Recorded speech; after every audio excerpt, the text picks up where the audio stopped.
a pretty nice room.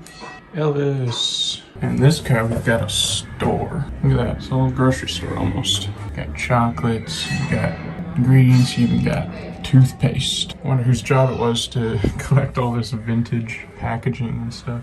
We are in the crew quarters now. Got a nice vintage fridge, mini fridge over there. First aid, got some radio relays and such. It's technically called the brake relay car. Got a nice kitchen here.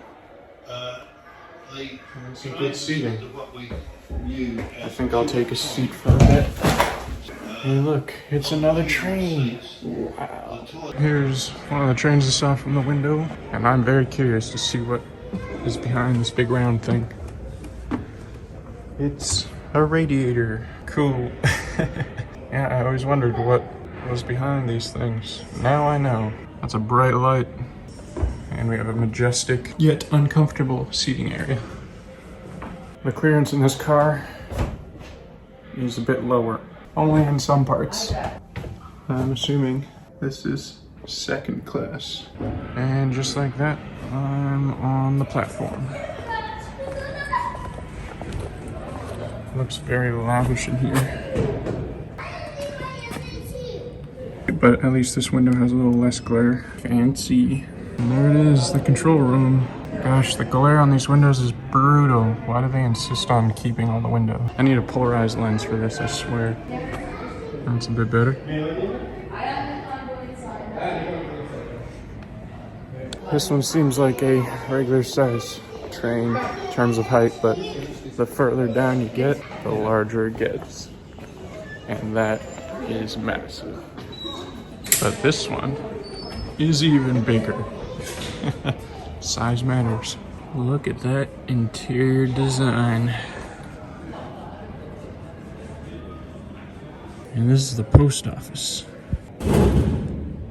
Look at all that mail. I want one of these. It's like a railroad motorcycle. It's got a sidecar and everything. Probably a fairly rough ride. There's virtually no suspension. Let's see what we got here. So dark. Another version of second class. Non-smoking. This is like the kind of thing they had in Harry Potter.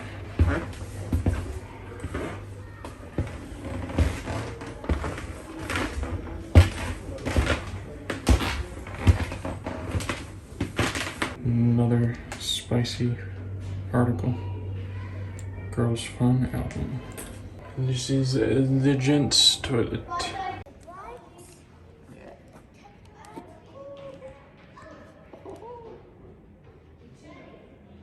Yeah, your perspective is kind of skewed when seeing these pass by. I'm just in awe by how big these things actually are. This is my first train museum, so first time being this close. That is ginormous. Now this is cool. This is the first old-fashioned rail vehicle that I've seen. Look at the rims on that, man. But yeah, it's just a freaking SUV that you just drive down the road. That's awesome. We've got different uniforms for different trains, looks like. Alright, those are the older trains. Now it's time to go outdoors where slightly more modern trains can handle the weather. Look at this nifty little rig.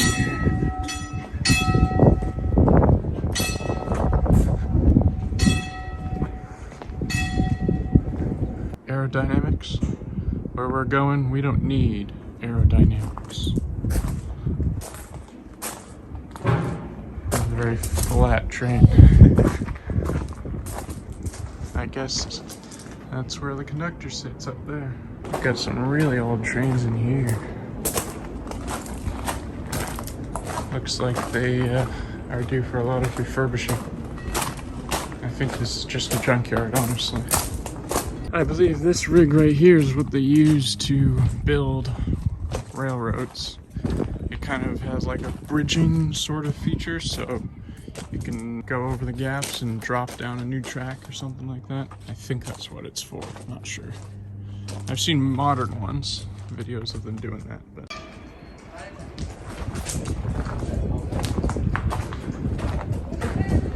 So colorful.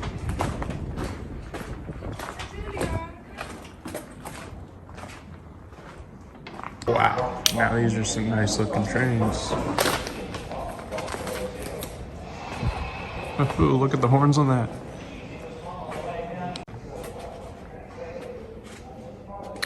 That one almost has a mustache.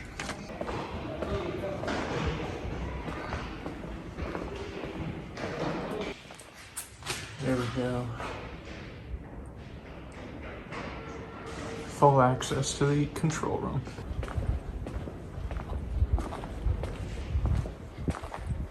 And a camel. Did you know that Asia imports most of their camels from Australia? There were just a few introduced long ago to transport things through the drier parts of the country, and then it got out of control, and now there's, I don't know, there could be millions for all I know. They're an invasive species now. But yeah, camels, kangaroos, emus, I'm sure millions of them have been struck by these trains. Look at the engine in this beast.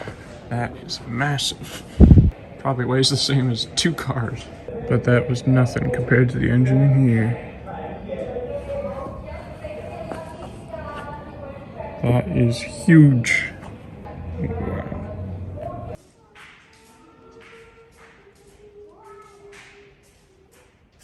This is the map of the area that goes through where I was working on the station. Now I've been looking, and Open is not on here. It doesn't really have a train stop.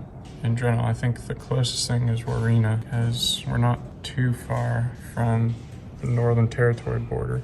Where I did the video of the bridge with the train track, that was near Tarcoola. That was the road that goes to Tarcoola. It was parallel to that, so yeah, it wasn't quite that bridge, but similar.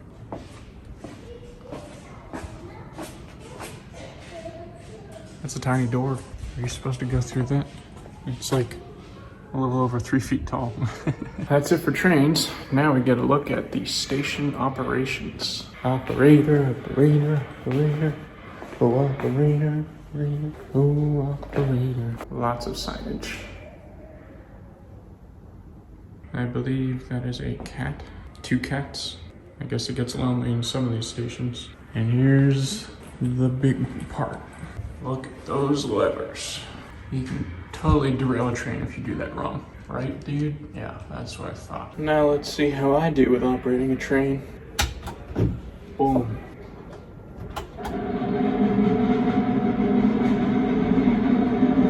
Horn.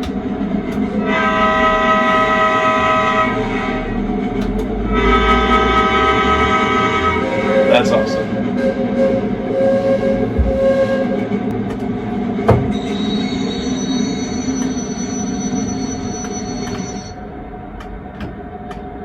I fell a bit short. Let's take off before they get on.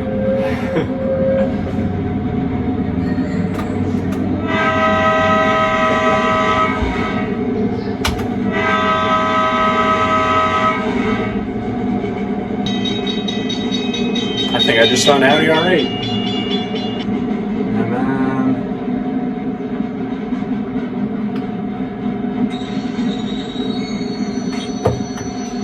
I think it braked for me. I'll add that to my resume. Train conductor.